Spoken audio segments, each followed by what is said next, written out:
Don't engage alone. We do this together.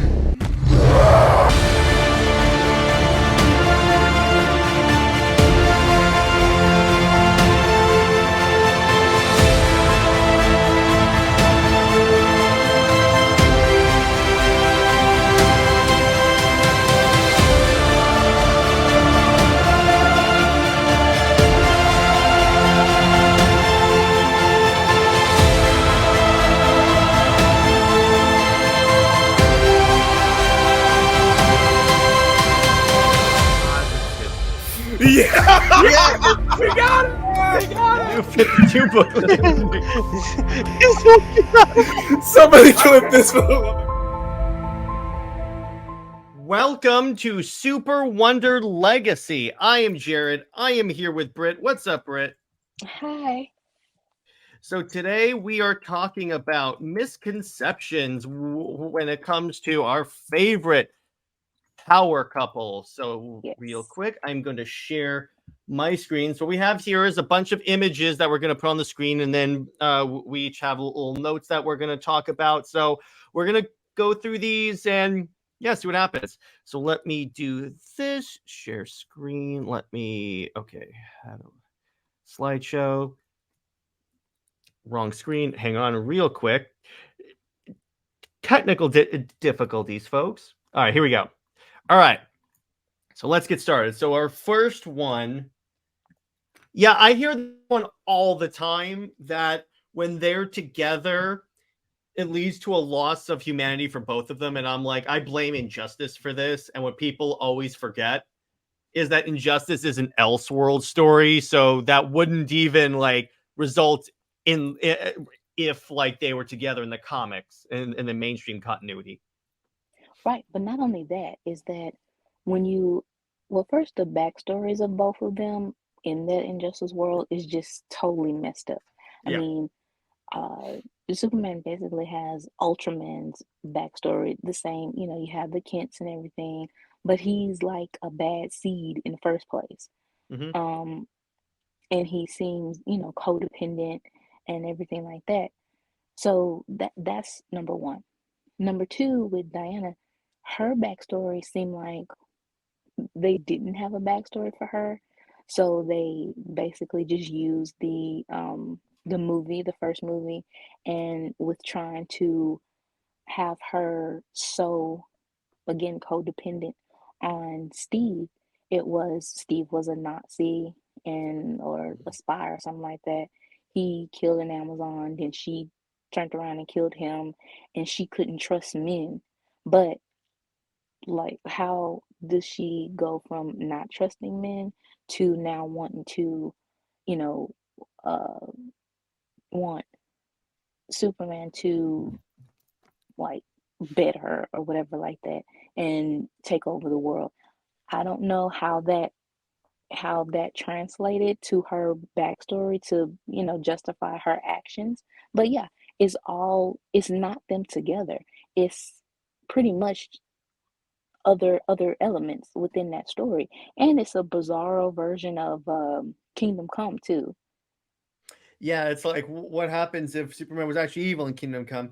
The other thing with that, I do agree with you. It's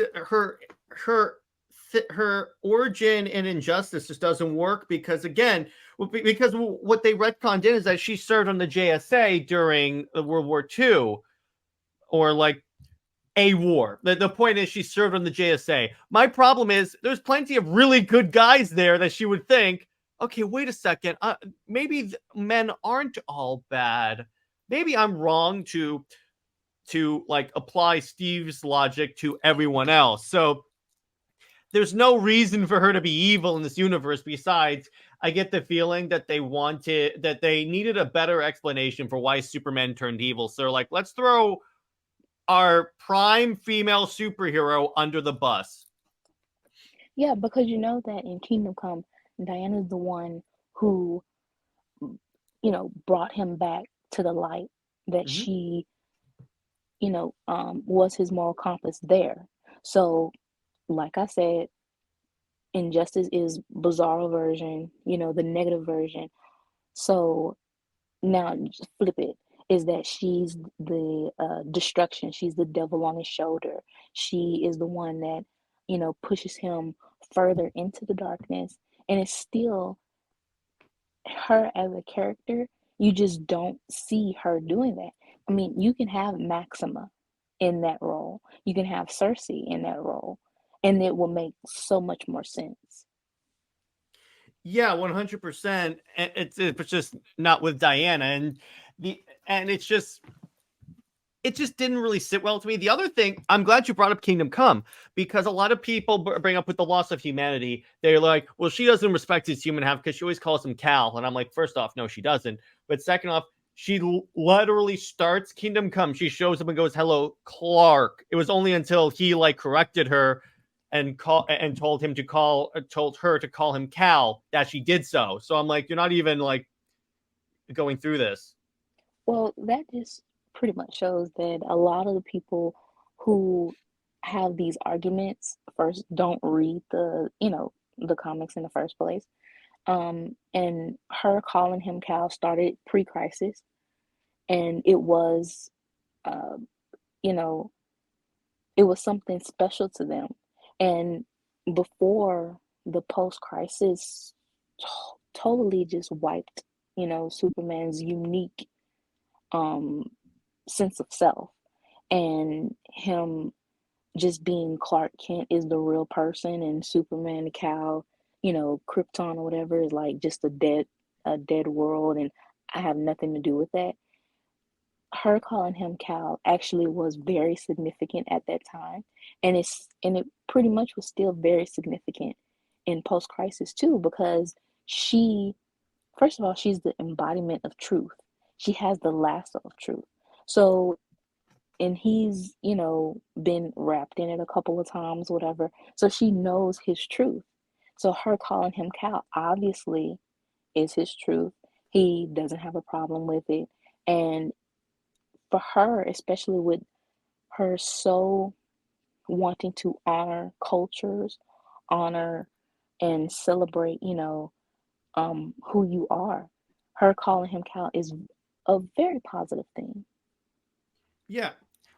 And also adding on, it's just my problem is when everyone says she never calls him Clark, and I'm like, well, first off, right here she calls him Clark, right here, right here, right here, all the time.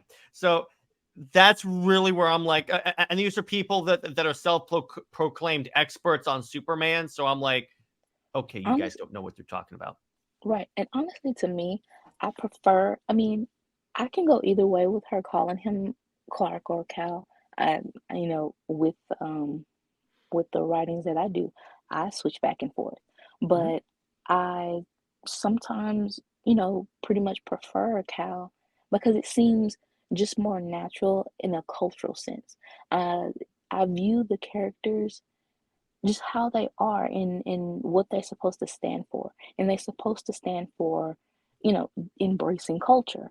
And he is a Kryptonian. He Mhm. is of of Earth now.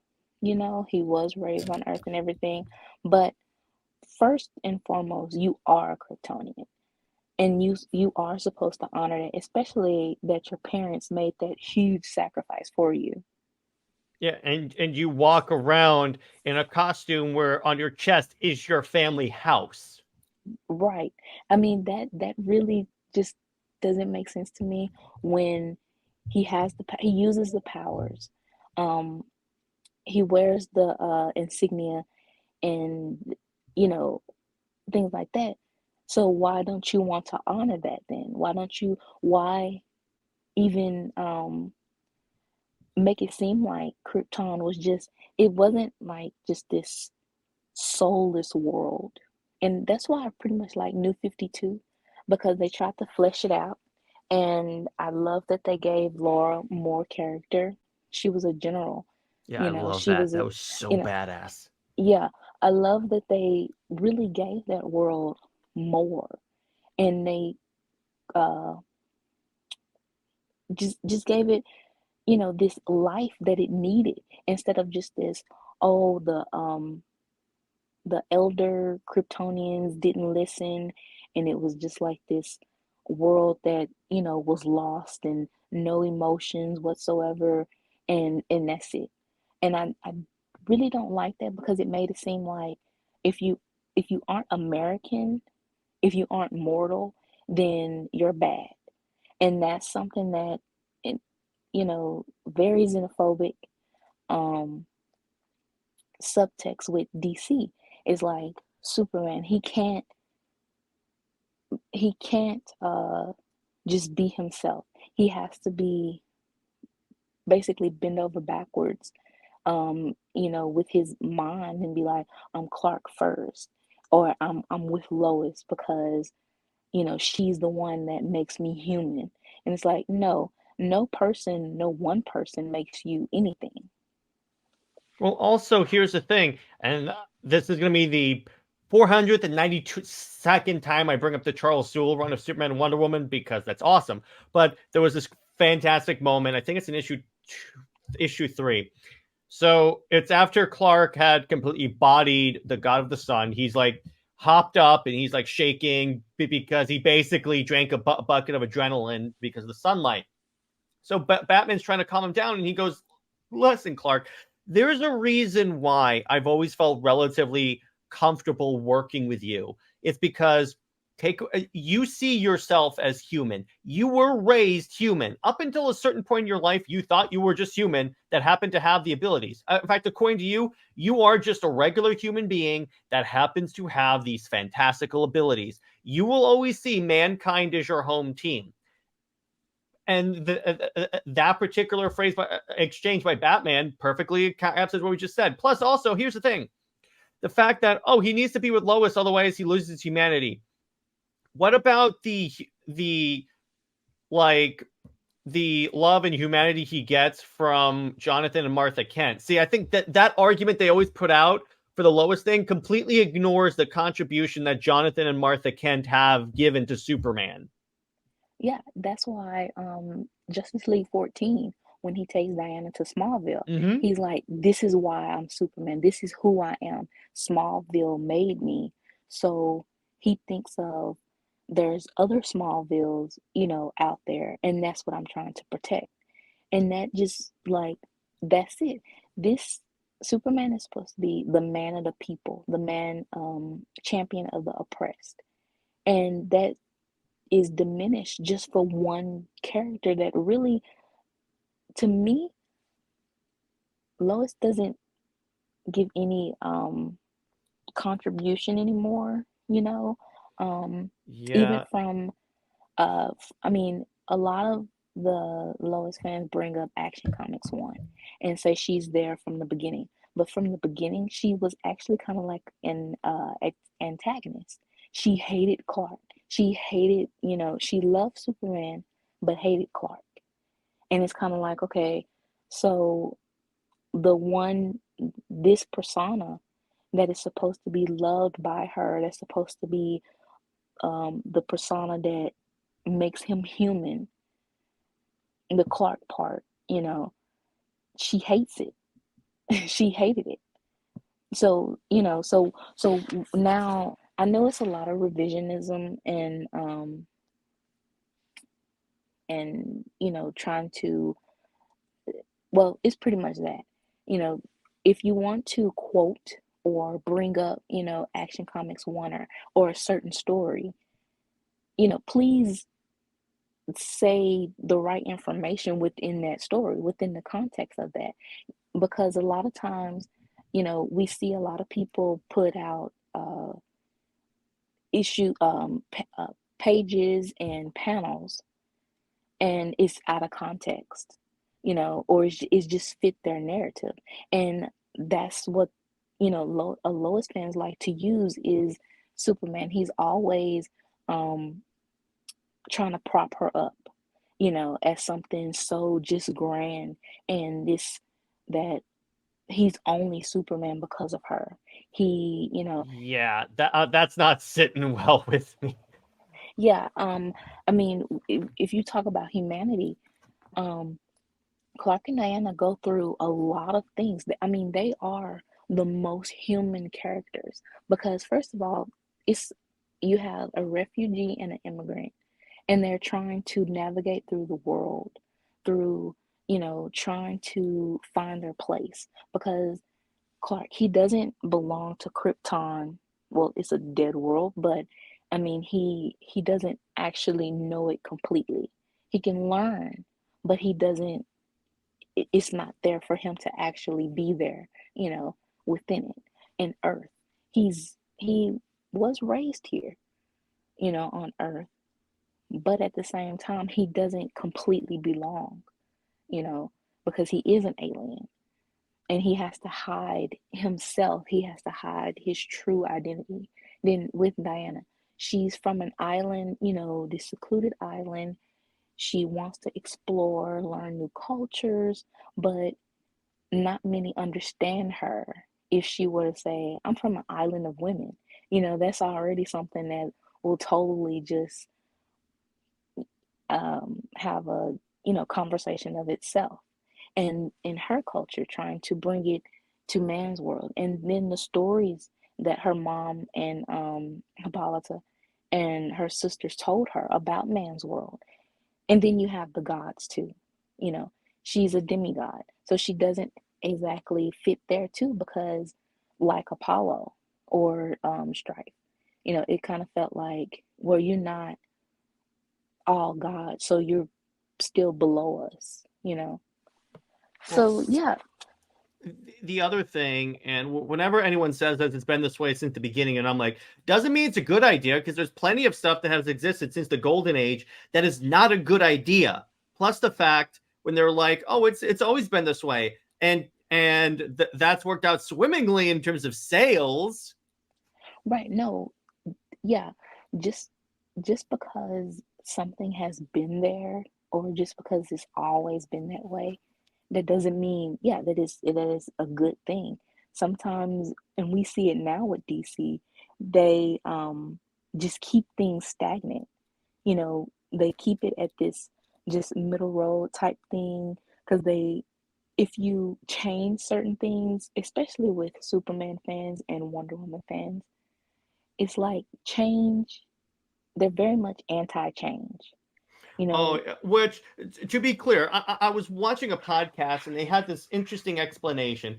Um, Comic book fans are, for the most part, because some change. I do agree. Changing is important, but you don't want to like change to the point where you break the characters. Like you don't want to change to make Superman like a permanent villain. But you want to have, in other words, I think what we're saying is, as long as you keep the characters to the core of who they are, yes, change. right. And that's what New 52 was. New Yeah, 52, they kept the core, but they also took them back to their roots and pretty much like just modernized them. that's Um, why that's why I think the true DC fans, air quotes, are so desperate to call the New 52 a failure, because I think they're threatened. I think because the New 52 showed that these ideas are actually popular, that like SuperWonder is actually more popular than Clark with Lois. So they're like, no, we have to completely discredit this entire publishing initiative, otherwise we lose this stuff. yeah, but New 52 Superman was golden age. He was just modernized to the real world of, well, 2013, 2011, at that 2011, time. 2012. Well, also, Yeah. it's because one of my co-hosts always says, well, yeah, he was an a-hole. And I'm like, was he really? He was. I mean, if No. you read Golden Age, he was the same exact way. That just shows, again, you're not reading. Um, Diana. Diana stayed pretty much the same.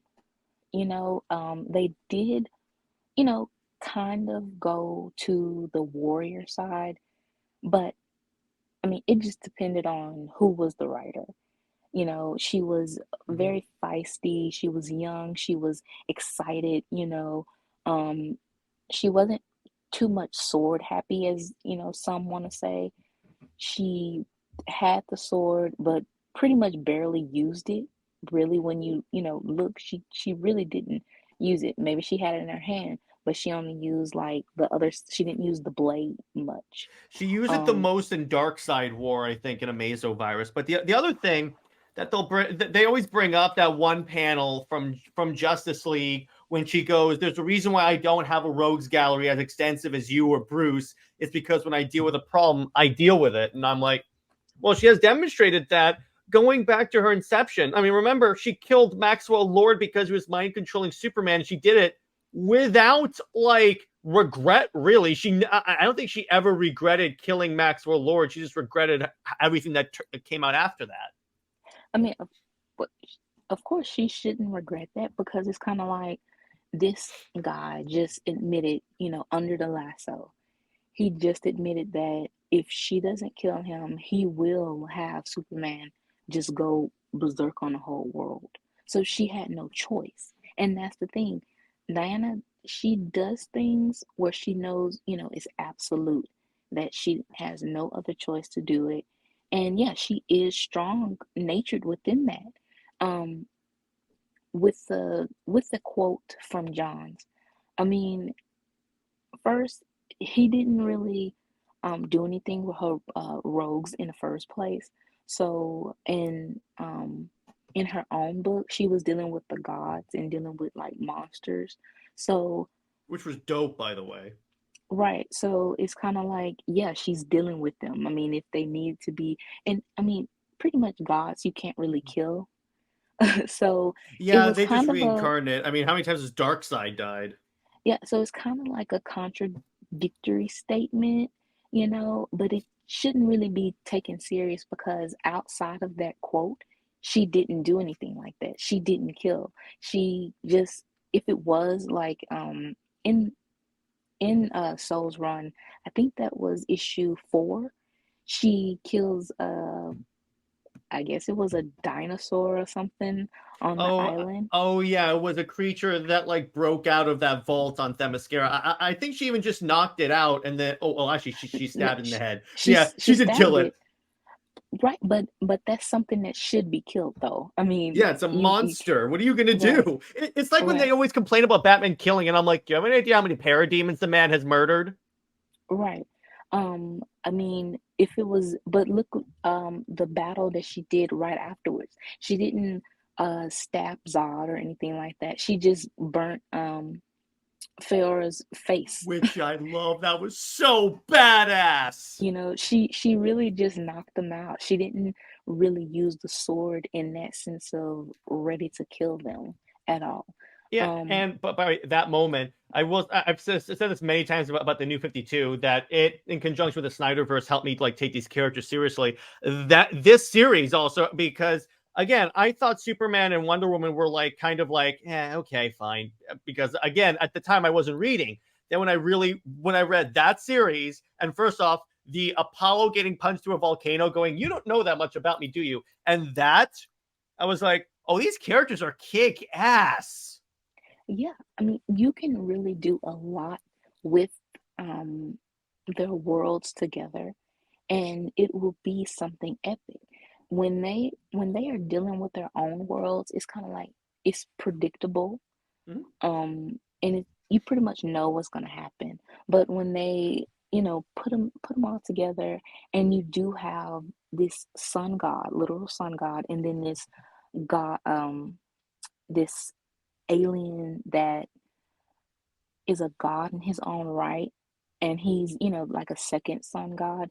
Them two clashing is like a total, I mean, uh, lots of potential there.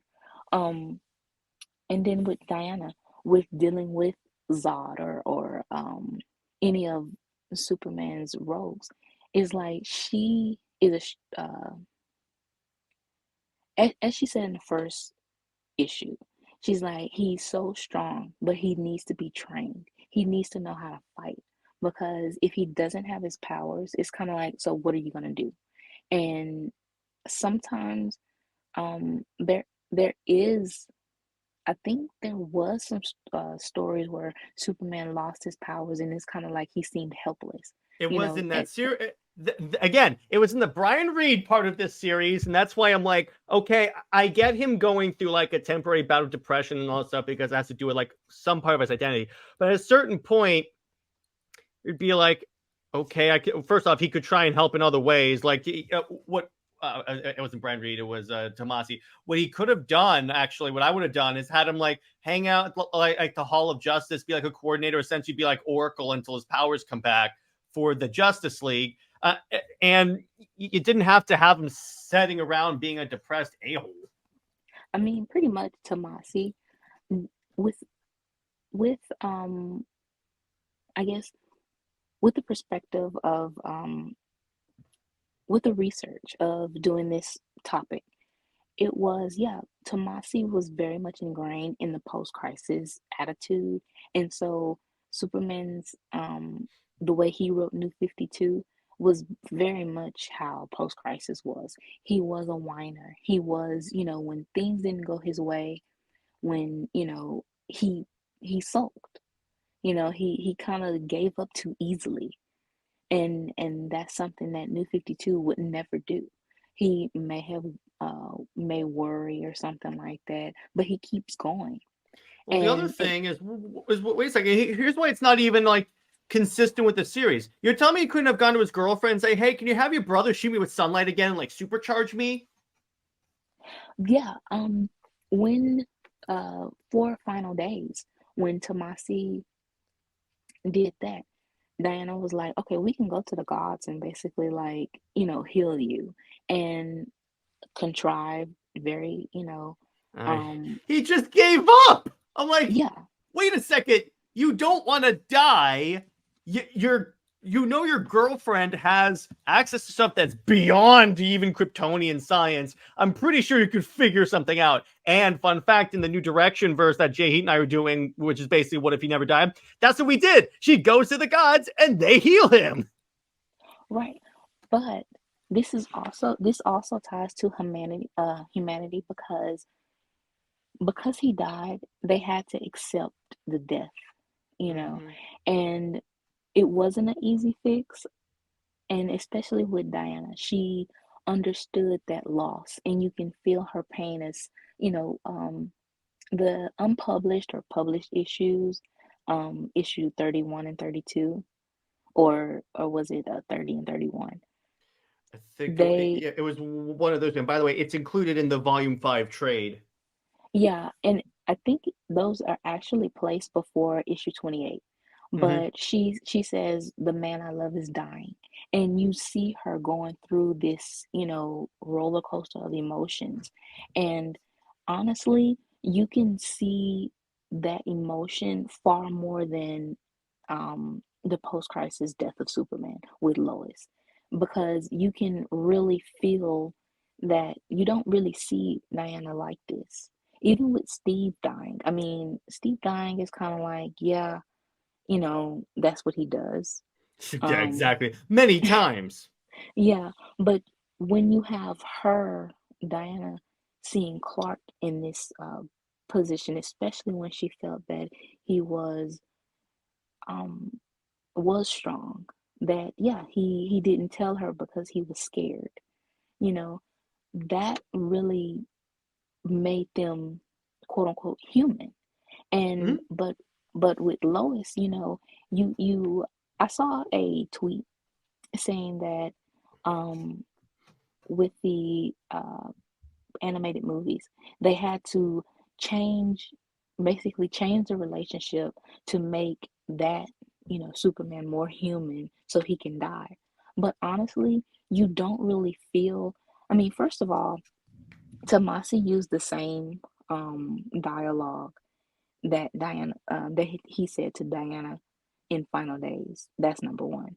Number two, I hated that. I was when he said what a lucky man I was to Lois in the movie. That was like, so they already have the knife in my heart, and this is them like twisting it. yeah, and it's kind of like that whole movie showed that relationship was so. I mean, it was just done on a whim because he was lying to her the whole movie. It wasn't this love story that they was trying to portray. Yeah, I And can't believe she never really got upset that he lied to her about who he was. I mean, because they gloss over so much. If you're in this human relationship, you are gonna go through a lot. Mhm. And that's the thing about Lois and Clark is that they gloss over so much. If this is supposed to be a human relationship, if he's supposed to be if she's supposed to ground him, which I really don't like when you say that someone grounds you. Again, Um, you're ignoring the contribution of Jonathan and Martha Kent when you say that. yeah, but it's also that Diana and Clark, they don't think of themselves as above. They just think of themselves as free. Again, it's just for them to be themselves. So when they're flying, they feel free like birds, like just happiness. It's not Yeah, anything about there's no anyone one. else. There's no one that Clark can really have that bond with a relationship because he can't go flying with Lois the way he can with Diana, I mean, and he just carries her. he just carries her. At least with Diana, she one of my ironically one of my favorite panels is from the Tomasi era in like Final Days when he's flying beside her and they're holding hands. Right. That, yeah. Tomasi, he knew, some to pull the SuperWonder heartstrings. He That's did. why I'm sure he intentionally sabotaged it because it's not like he's a bad writer. He's a good writer. That's it's just like he just did some stuff that I'm like, what the heck, dude? Yeah, it pretty much showed that he can write the relationship. It was just that majority of the time he didn't want to write it and he wanted to pretty, yeah, like you said, sabotage it. He, wanted to, I mean, most of the negative, which is a lot, that he did, it really just did not fit with the characters at all. No, He was not forcing whatsoever. conflict. Um, I mean, Because what he could have done, and you actually said this when I sent you my interview with Comics Explained. You said, okay, so here's the stakes. Here's what he could have done for more conflict. How about bring the whole humanity is scared of them now because they're in a relationship to a head and actually have the government decide to preemptively hunt them down?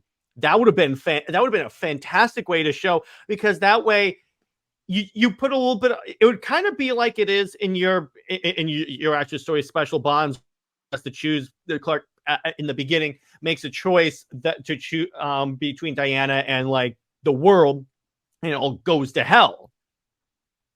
yeah, it's like that is the bigger stakes. And I think that because they have this like celebrity status too, but it's a status that they don't really care for.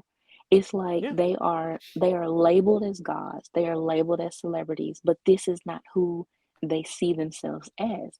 They don't they feel that when, like in Kingdom Come, all the all of their friends, their family, all the loss, it's like we have to move forward, we have to start Mhm. a new beginning, but they feel that pain um when they do live for like 1,000 years.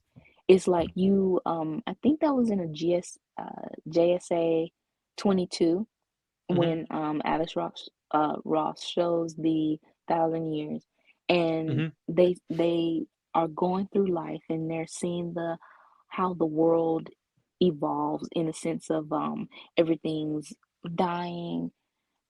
They are moving, to the um, Legion and everything like that, and just those panels alone you already, well, first of all, they need to expand on that, like have a mini series I would with, love that because I've never really seen a series where it's like, oh, what's Clark and Diana like as parents? I've never seen that. I mean, yeah, we need to see that. We need to see just that whole span of 1,000 years, or I think Diana died within the 500-year mark, I think. But um still, I'm like, or when did between, but it's still like, could we have that, could we actually see that? And you can tell from the images that it was an emotional, I mean, Alex Ross art is already, oh, you don't top need any notch, dialogue. Yeah, you don't top you yeah, notch.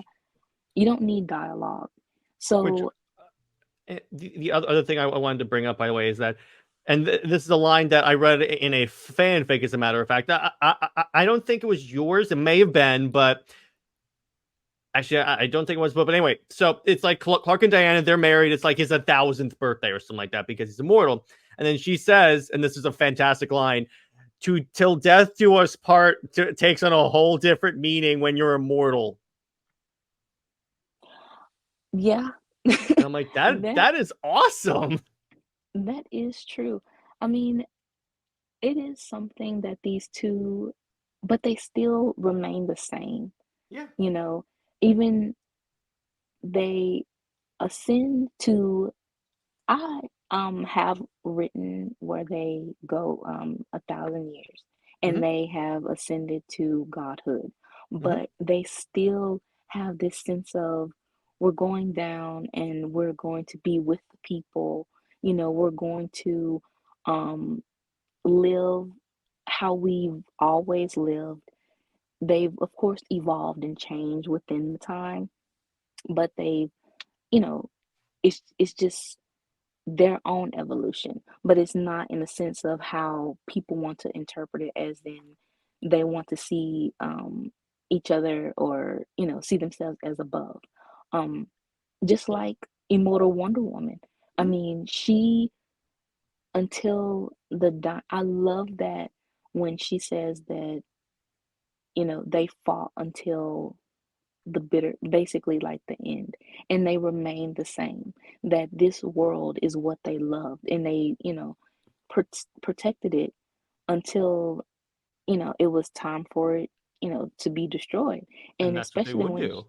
and especially when she says that she wanted, or you know wondered about Clark's his last thoughts, and she wanted it to be selfishly, but in a very emotional and heartfelt way. She wanted him to think of her, but then she's like, no, he thought about the world, and that's what made her love him so much more, because he put, if they were together, and how the writers, they had to be ambiguous about their relationship.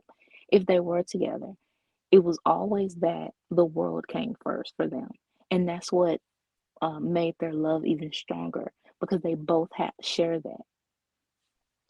Well, plus also here's the other thing, and then I'll move on to part two. Here's a fun little loophole, by the way. Technically, Diana is human because even though she's from an island, Yeah, she's she from is. Earth. That is something that, I'm like, yes, wait a that is second here. that is a big, very big point. She She is is. human. What are She you is. doing? I mean, with all the mythical type things of her, within Perez, I think she is, her and Hippolyta is a mother and unborn child souls, and they're just reincarnated. But the Amazons are very much human women throughout the centuries, Yeah, and no matter her origin, she's born on Earth. That makes and her a she's human being. and also the thing is, she's literally an Earth woman, like literally with her clay origin. It's Literally, like oh, that's she's true. That's true. I'm like, either way you put it, she is a one. So in a way, she is still human. That's why yeah, even she's in Kingdom Come, she went to go pick him up because guess what? He lost his humanity link with Lois, and then who was the one to bring him back and reconnect him with humanity? Wonder Woman. yes. That, I mean, that is the biggest point.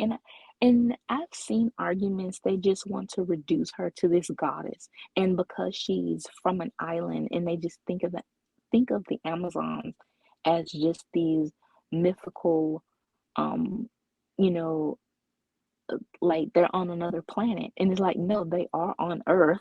They're just on a secluded island.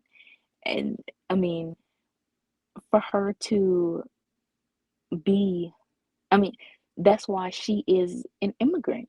She is from Earth. She's on Earth.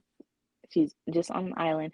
She can just, get on a boat and come to man's world. She's not rocketing from one planet to the next, But that's what people make it seem like. Yeah, and going off this. So now we're up to part 2, power worship. So the thing about this is, what I like the most about this is, so people point out that their power levels somehow make them somehow them being like the 2 most powerful DC heroes is a bad thing with the relationship. And I think this also links back to what's the word, to our previous point about the loss of humanity, because they think that just because they're so powerful, they also lose their link to humanity. And I think that's, again, injustice is to blame for most of these misconceptions, because Tom Taylor did like the opposite of all of these. Right. First, power couple, the definition is basically two individuals that are, very independent, that are very successful, and, whatever. They come together and just make something grander. That's all what power couple means.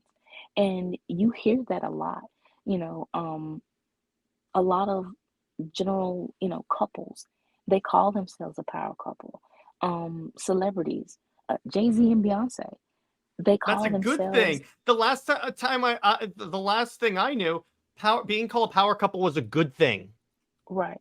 But for some reason, Superman and Wonder Woman, it is reduced to something bad. It is they just reduce it to literal powers. And one of the um, another point that is already established is that they don't care about powers. Mm-mm. Especially Diana.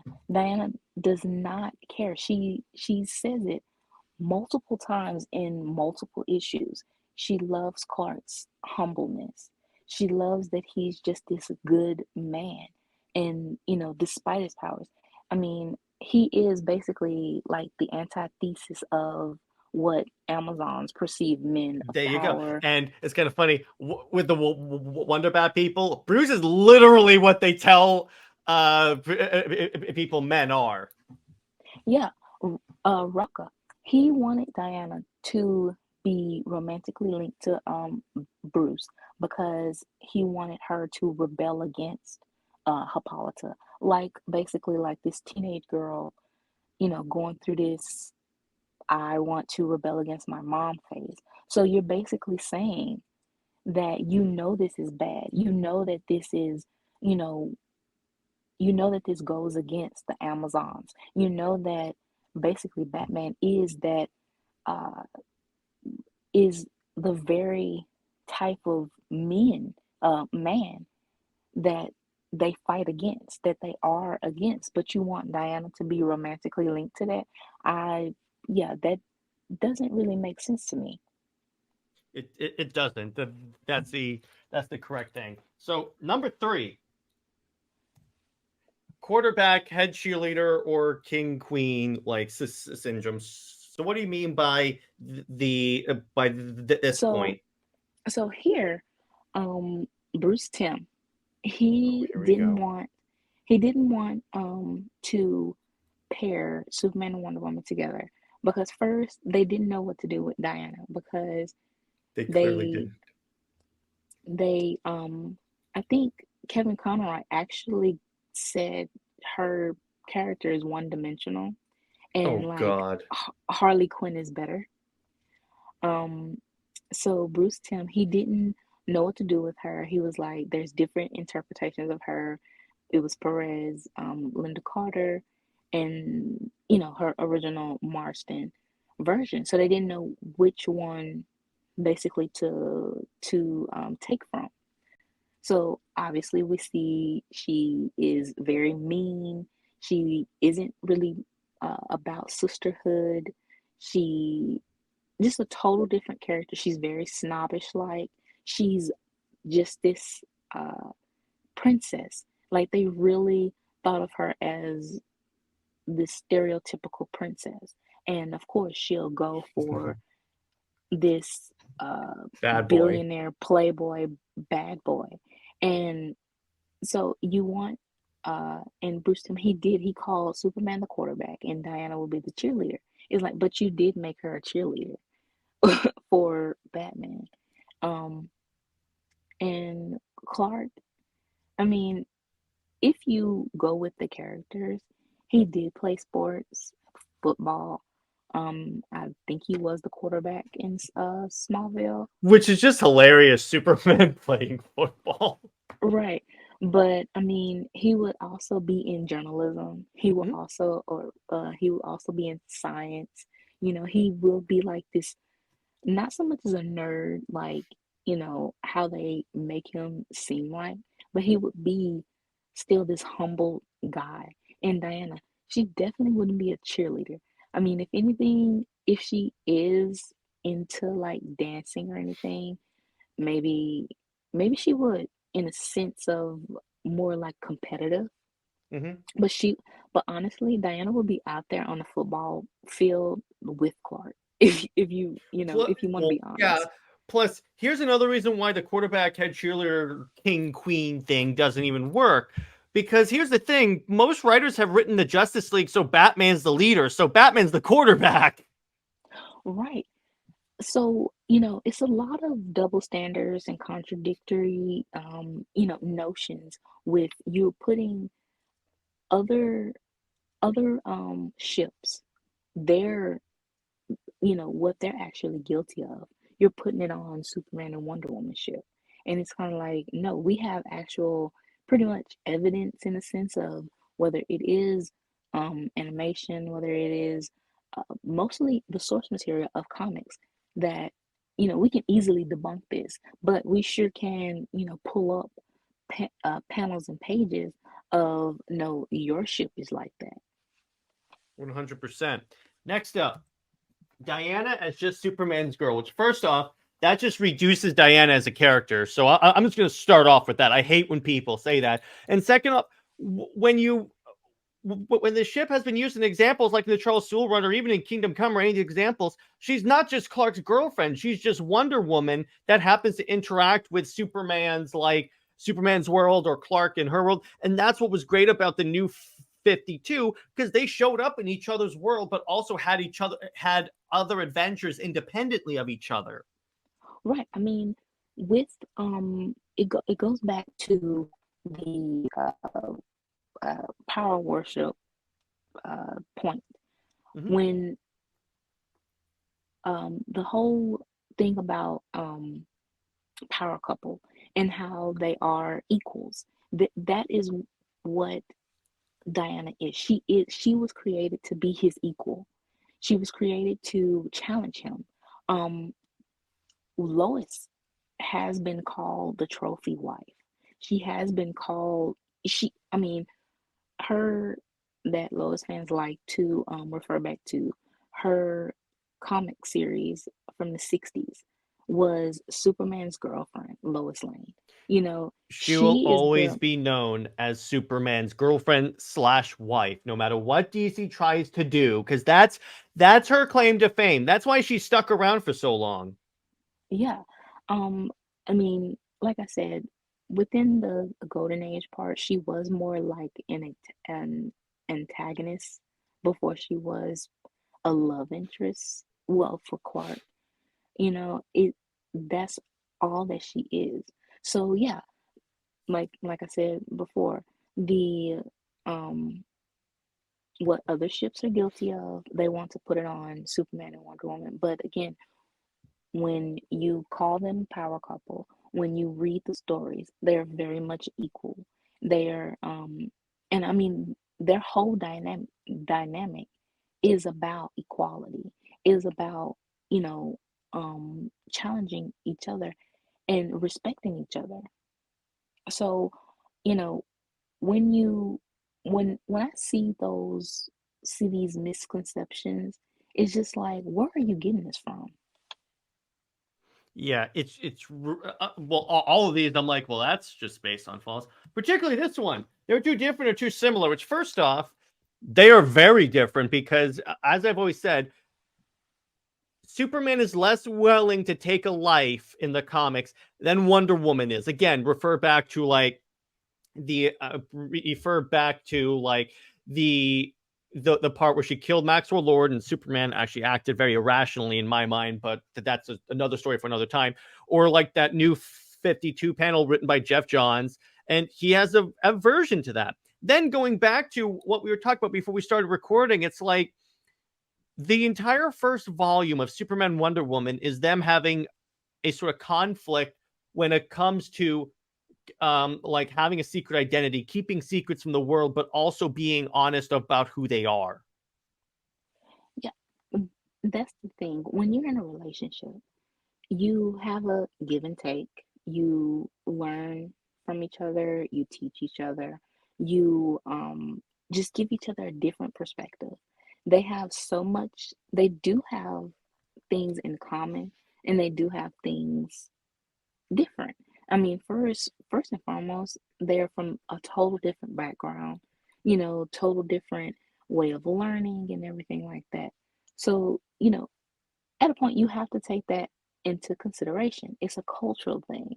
It's cultural differences. But at the same time, they still have their core is still the same. It's still very similar that they are these two heroes that want to reach the same goal of being just themselves, being honest, being change the world, bringing peace, having their own unique type normal. So yeah, when people try to say they're too different or they're too much the same, I mean, it can be like someone tweeting it out, and it's like two different tweets. It's like okay, so which one is it? You uh so yeah, which one is it? You say they're two different, but it's mostly when they say they're different, they only say like he's a farm boy and she's a princess. But she doesn't care Okay, about that, like you said right, before. right. When they say they're too similar, okay, what are you saying they're too similar? Because they have similar powers. I mean, they fly, you putting it in a very surface level of complaints, you know. But when you dig deep with this, it's like, yeah, they have these differences again of perspective, of background, but but they have these similarities that it all complements each other. Diana, she's a princess, but she doesn't care for it. She's pretty much just an island girl, though. She loves nature. Clark, he's a farm boy. He doesn't really care um for that type of luxury either. Even when he goes to Metropolis, he he's very simple life, nature and everything with Smallville. So that comes together. He's a reporter. She's an ambassador. But their occupations can come together. It can clash, political reasons, but they can work together. Especially when we talked about last show about them traveling together, you know, certain things. Magic and science. Clark is more like the sci-fi type character. Diana is more mythical, magic and stuff like that. But as we can see with volume one, they can come together of Apollo, powering up these Kryptonians and have an all-out brawl. Yeah, 100%. Moving on to number 6, sexism and misogyny. Okay, so this is a funny thing. So when I published the video about how useless Lois Lane is, by the way, she still is useless. Um, one of my complaints was someone calling me misogynist, saying that I called Lois Lane useless, and I'm like, you realize that I want Clark to be with the literal embodiment of feminism who was on the first cover of Ms. Magazine. You realize that, right? I'm not saying just don't be with her because and don't be with anyone else. I'm saying no, go with her because she would be a better match for you. Yeah, the whole misogyny thing, I mean, Lois has been like pretty much the definition of, I mean, with going with the damsel in distress, that her whole entire character is dependent on being the love interest, dependent on, uh, Superman can't be around other female characters, especially now, because she has to have that spotlight of like the number one female, and especially with Diana. If Diana is around Lois, she automatically goes to the background, unless they try to make it seem like Diana is like worshiping or bowing down to Lois. But other than that, Diana pretty much takes her spotlight. So for this, um to try to make it seem like Lois is just like this epitome of feminism, she isn't. She isn't Clark. He has to dumb himself down to be on her level. I It was a page from the Justice League versus Godzilla, and Oh yeah, you sent this to me and I was literally like, good Lord. it's like she had to say that we both got awards for being reporters, or but I have two more. And it's like, okay, what, really, what does that have to do with anything? That's you what know that's my problem with Lois Lane again. I'm very much glad you sent that to me, because it really is. Lois is the most like vain, prideful person I have ever met. And for those, the whole opposites attract thing, no. It's the same reason I came with Wonder Bats. She's diametrically opposed to what Superman is. And the worst part was when I'm not sure if it was in the same issue, but you sent me the other page where they're like, you could have married Wonder Woman. Diana doesn't have 2 Pulitzers. I'm like, that was you're from telling me Tomasi. he's okay, but you're telling me he's with her because she has awards? That is the stupidest thing ever. Right. So I mean, if that if that was Tomasi from Rebirth, when they God. were on when they were on the hype train of throwing New 52 under the bus. But Mm-hmm. yeah, it was basically like he didn't talk about her personality wise, her character, or anything like that. It was just emphasizing on her awards, on her man-made awards. But then when you see Diana, she's going out to I showed you issue 170, Day in a Life, when Lois basically she follows Diana around to see what she does. And within that issue, it's like Lois, she sees that Diana doing these certain things. Um, she does have the perspective of Diana, but at the same time, she's being backhanded, at some points that uh with she does question Diana and everything. But there's one moment that I really, really love, is that when Diana is with a sick child, and she's singing to the child, and it just completely basically shuts Lois down. It's like all this time, I'm uh, uh she was laughing. She said she was laughing at lunch or something, and she Mm-hmm. felt bad for it. You can tell that Lois never does any of this. As a reporter, and as talking about, you are speaking for truth, we never see this type of storytelling with Lois. She's always either doing a puff piece on Superman, Clark giving her stories, but you never see her doing anything like this, actually making a difference. Um, Mm-hmm. so with Diana, it's kind of like, how can you just say that I married you for your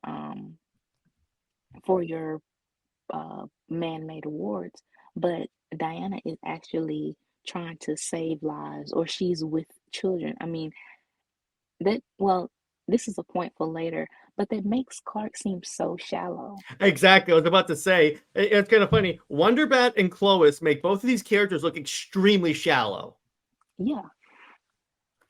It's like she can only be with the rich guy. He can only be with the award-winning journalist. What has she ever changed? How has she ever affected the world positively? I haven't seen Right. Lois do that at all. And the only way that can make Lois relevant is by turning her into Perry White. And I'm like, we already have that character. Now, this one also kind of like, so for number 7, there would be the second choice. Let's do it that one first. It doesn't matter if they're the second choice or anything like that, because if the first relationship doesn't work and the second one works, okay, fine, it works. And the whole cheating thing, I'm like, okay, but what do you think, Britt? Okay, so with this, it when well we'll go with post crisis. With post crisis, Clark, he I guess the idea was that he was so excited to know Diana when he first met her.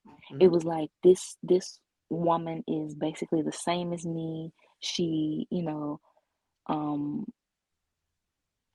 she can understand me and everything like that. But I think that it was a bait and switch. Their first date was ruined by Dark Side, and it kind of like it it turned awkward. But Clark basically was like he wasn't good enough for her. That he realized that he just like kind of uh as they all do is really just look at it surface level. And so it was like she's a princess, I I just want to be known as this simple, man from Kansas type thing. And so he doesn't pursue her. He just, want them to be friends. But then after a while he regrets it. And he starts to date Lois and everything like that. And then I think they break up, and he's like, I should have just pursued Diana. Like he couldn't face Diana because the relationship he had with Lois wasn't as easy or um what he thought, that comfort that he was trying to get of basically settling.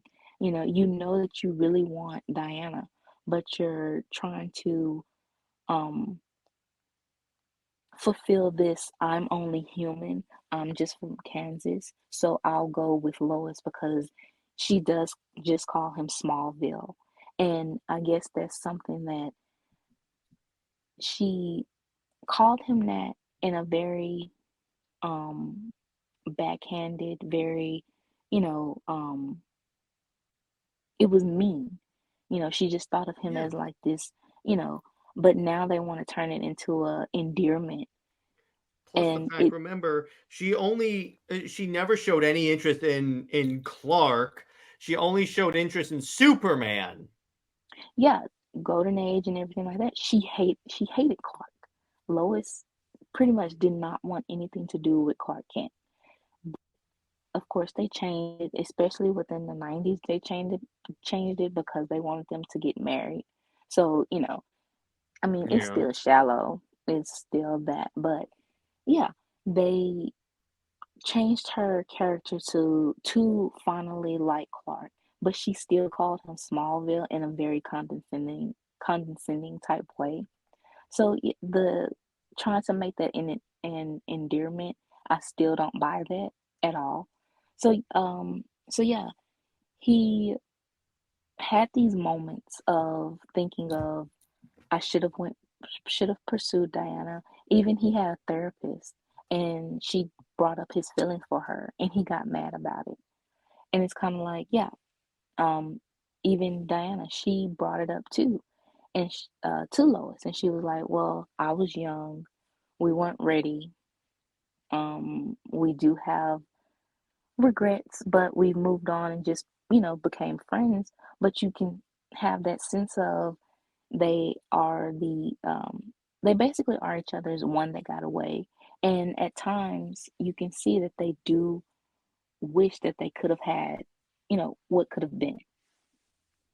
Yes, because of all, as I think Shakespeare said, of all the words of tongue or pen, the saddest are these, what might have been. Yeah, that is a beautiful quote.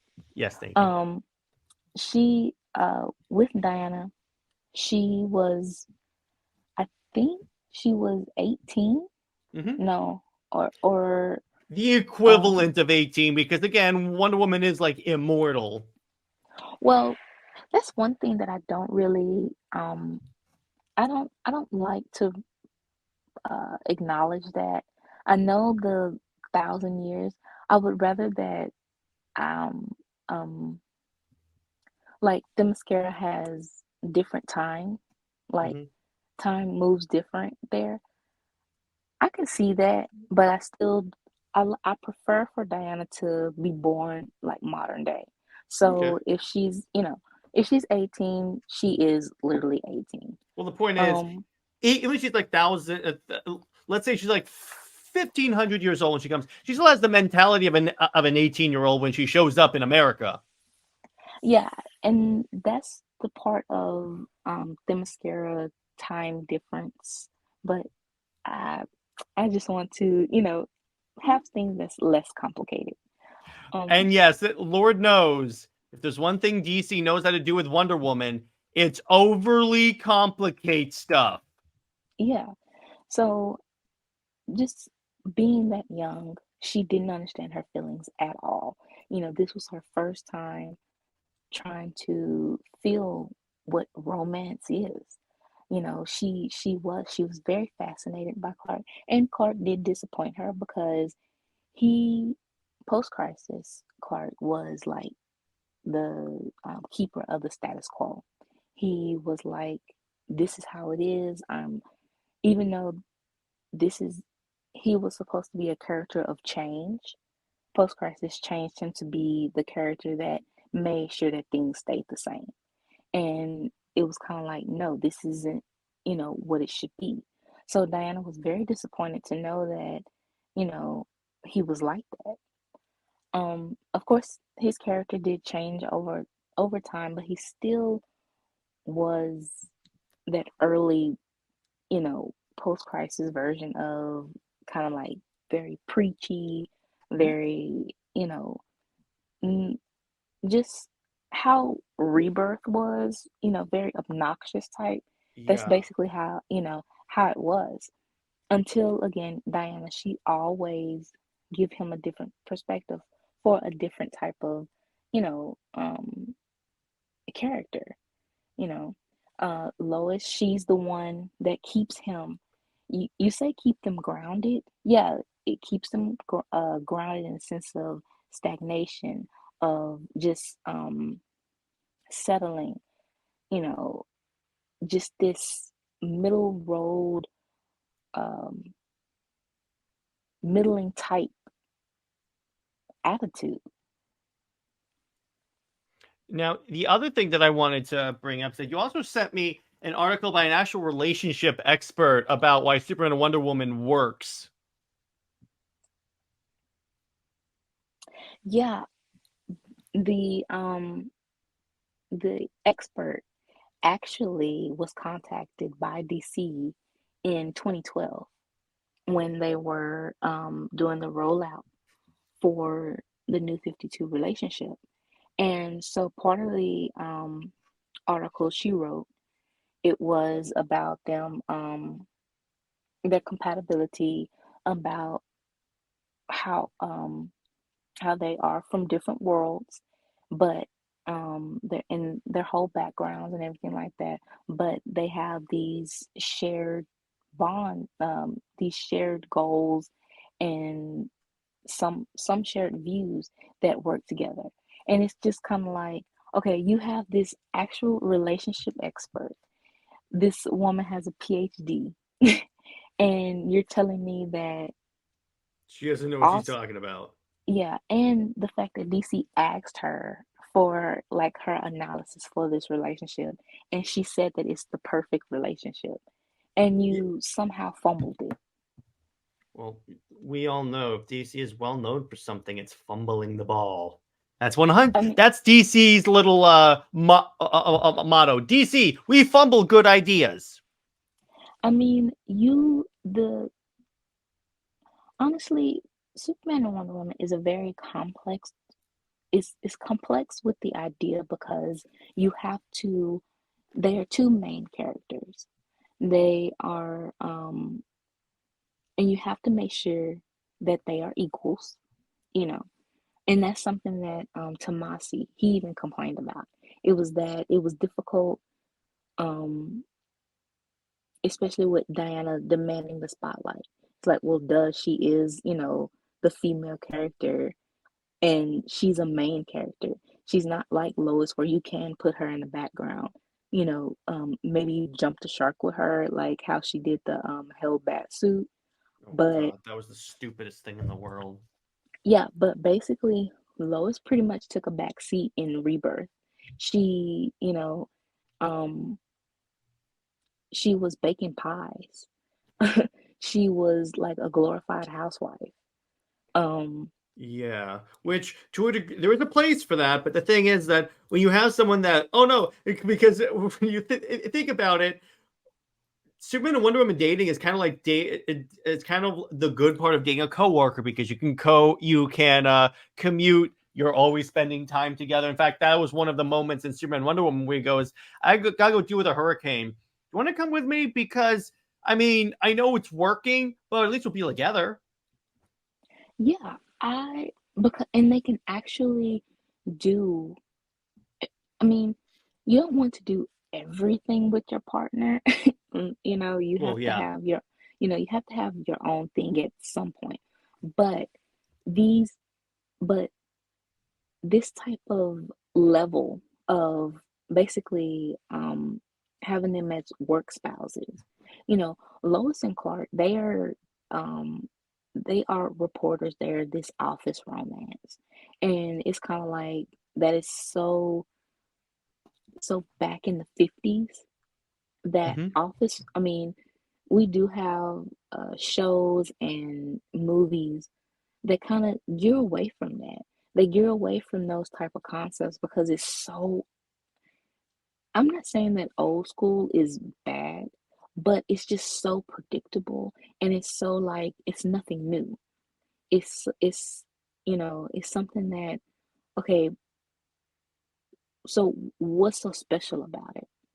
And like with that page from the Justice League versus Godzilla, it was like they were supposed to be so romantic, and it was like we met on the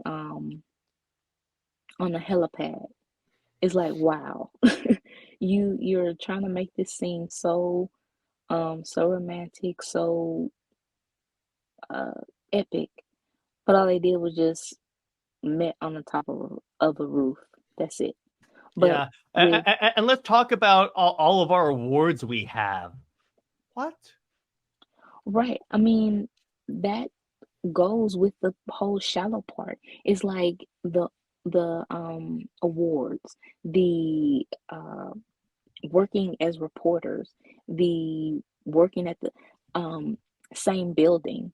It's like, okay, he can have and that's the case, he can have the same romance with Cat Grant then, Yeah, you know. exactly. That's what I'm saying. I'm like, Lois is with all of your arguments can be applied to any female the Daily Planet. Yeah. So with Clark and Diana, it's like we're both outsiders, but we're different in the sense of the outsider aspect is because you're an immigrant, I'm a refugee, but we still have this same perspective of outsiders.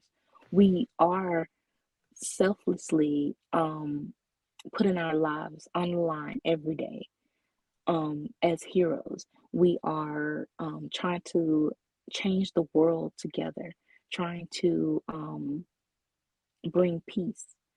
You know, I mean, we're fighting these big monsters, these villains, these things every day. I mean, that's much more epic. That's much more um, deeper than, okay, we're gonna type on the computer about a puff piece or something like that. Like I said, we never actually see Lois um, doing a big world changing story. She's always, and it's always just in Metropolis too. It's like it seems like Superman's world. That's another complaint is that, which I never understood either, was some said that with Clark and Diana together, it made their world smaller. Wait a second here. That was a complaint? Yeah. And I'm like, Well, that's categorically false. I'm like, how are their worlds smaller when you have like the gods supporting cast, you have um Zod and Failure, you have uh you know these this background of when the Amazons, eventually came back from Hera's curse. You have that set up. I think Charles Soule was actually going to introduce Donna, for her to be, well, you know, the rumor of her being their daughter, probably time displaced or something like that. You have these different ideas, but now DC is having them isolated in their own worlds, and their worlds seem very disconnected and very small. I It's mean, almost like they don't exist in a shared universe whatsoever. yeah, Batman, whatever's going on, no, actually, Aquaman. Aquaman has a daughter, and she's still like a baby, but I think like a year passed with Aquaman, with Mira having the baby and everything like that. But I'm like, okay, but over in Batman, Batman and Robin, actually 3 years have passed for Damian to be like 15. Oh my god. Well, that's just DC not knowing how to how to maintain a cinematic universe. They're like, well, cinematic as well, but in terms of like a comic universe, because essentially what DC does, I would love to see like if the editors even reject ideas from people at this point, because like, yeah, I want to do this. Okay. I don't think so. I think that, you know, pretty much it seems like they're basically throwing stuff to the wall and seeing if it sticks. Oh yeah. I think they don't Williamson is supposed to be the architect of this Dawn of DC type Mhm. stuff, but it's like he has his own books that he's trying to world build or whatever and do his own thing. And I mean, the events that they are having him do or that he's doing is so thin. Like the night terrors, I don't even know what was the point of that. I don't know either. I don't know either. I really don't. Actually, yeah, I do. There was no point. Yeah, I mean, and then when you come off from that, from the solicitations from to yesterday Mhm. to end the year, it was so kind of like it seemed like storage was probably wrapping up or whatever, but it seemed so like a dud. It's like here are the solicitations, we're done for the year. That's all. Either stories are lagging, whatever. You can have this sense of we don't care. I know Tom Taylor cares about his books in a sense of him trying to win Twitter brownie points, Mhm. but even the hype that he gets for his own books, it's kind of like that has dwindled down. It's the interest for his books is mostly because they know it's going to be controversy. Um, Pretty much. William Williamson, he's he doesn't. I mean, he pretty much admitted he's very much stuck in the '90s, early 2000s, and it's like, well, you do know that the early 2000s or whatever was the time where DC was basically in the gutter. Mhm. It was like this is the part where uh you know sales were dwindling and everything, and that's what caused the reboot. So it's like, why? I know that like Jeff Johns, he was pretty much, I think, the Silver Age type, that he kept going back to that. It was like, what I read I want to write. Okay, but at the same time, what you read was good.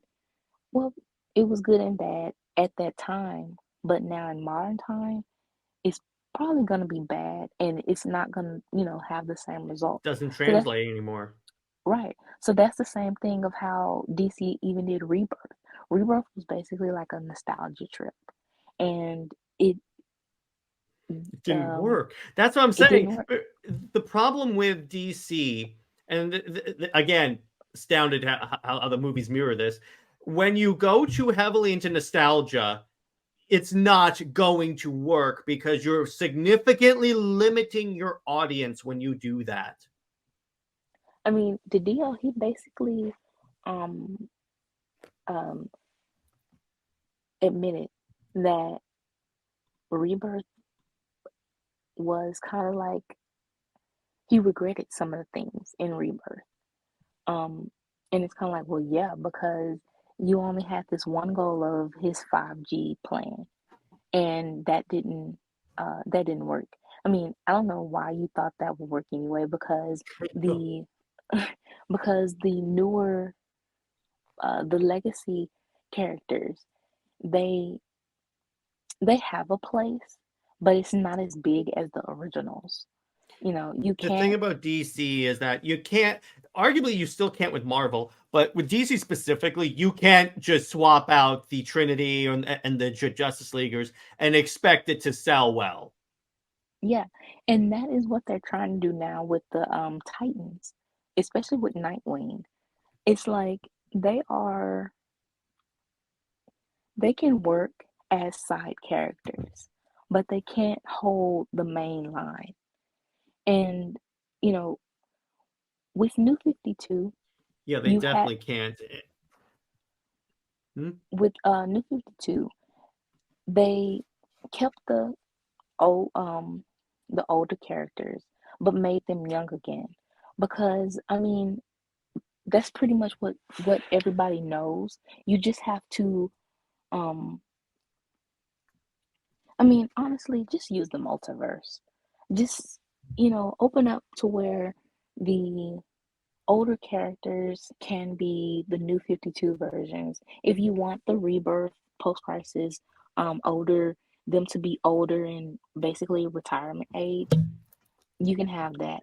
Um, That's why I say the thing about Future State works if it's an Elseworld story. They should have just made this like an Elseworlds initiative. We're going to travel to this Earth right now while Death Metal wraps up on there.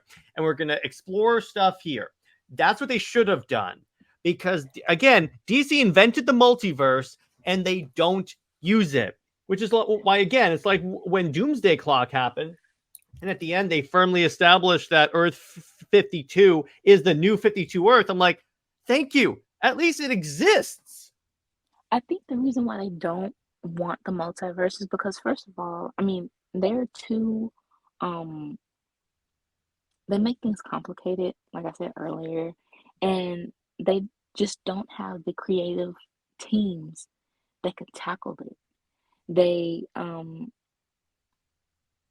It ends up being the same thing as the main line of like you won't have a story like Kingdom Come Again. You just won't. You won't have a story like Dark Knight Returns. You won't, because those specific stories, they um are ambitious and they stick the landing, but they have like at that time you didn't have social media. So it was written from the heart, the risk taking, the message that it wanted to give. But nowadays you have writers that just want those Twitter likes. They want those um just one page or one panel shared to act like this is popular. This is a popular thing. You are looking for just controversy for the moment. You're not writing to actually say anything. So I really don't trust anybody unless it's Soul that comes back for the new 52, if they ever do it. Um I think Grandpa, he has a new Batman book, and the way he has promoted it, I picked it up and today. it's really good. Mhm. And you can tell that he is basically trying to just entertain and tell a story that he feels, that he's trying to give the audience, the fans, you know, his um his thoughts on Batman, and that's what's That's great. missing. Mhm. Yeah, I miss when you could feel the passion for these creations, and you just don't anymore for the vast majority of people at DC. yeah, because all they're looking for is that moment of this page or this panel is being shared on social media. That's it. Um, with the multiverse too, else DC's biggest stories and most well-known stories are pretty much Elseworlds. Yeah, isn't that funny? Yeah. So the main line, I think that's the problem. And especially with Superman and Wonder Woman being mostly in Elseworlds, the most successful ones, it's kind of like they don't want that competition. If you have the main line and you're trying to push this certain status quo, but that certain status quo that is supposed to be like the big thing that is supposed to be accepted by, everybody, is getting is being outsold by an Elseworld status yeah, an Elseworld. Is like, what is that telling you about your main line? Mm-hmm. Is that Is that your main line is not living up to the potential of your Elseworld stuff? But actually, that would be a great discussion for future episodes on the whole Elseworlds dilemma. So we'll talk about that. yeah. But meantime, hope you guys enjoyed that episode. Britt, do you have any updates concerning stories or anything for us? Yeah, I have started with Austria's new adventure. She she's going to it's going to be mainly her learning about the Kryptonian culture, and I have a new character that's going to help her with that. That's going to be really significant to Cal, and it's something that was inspired by New 52 with I love Laura New 52's her version Mm-hmm. so much, and I think that I just want to expand on that, you It's a know. great idea. I love that. Yeah. And also just more one shots that I've finally completed that Sweet. can be uploaded, and the Athens story. I will actually send you a sneak peek, Woo! yeah, later. I feel But so yeah, special. I'm very proud of this chapter. Yeah, so pretty much I'm very proud of overall getting these um done. You're cranking out solid content. It's like you're on the daily grind, Britt. You're on the daily grind. It's about having time. Yeah. Oh, trust me, as a content creator. Oh, yes, yes. Yeah. But so, in terms of for me, obviously this episode is coming out Indie Wednesday. I'm covering some Halo comics, and then we will discuss what we want to do for next week. So, in that note, everyone, stay heroic, and we will see you in the next one. Thanks.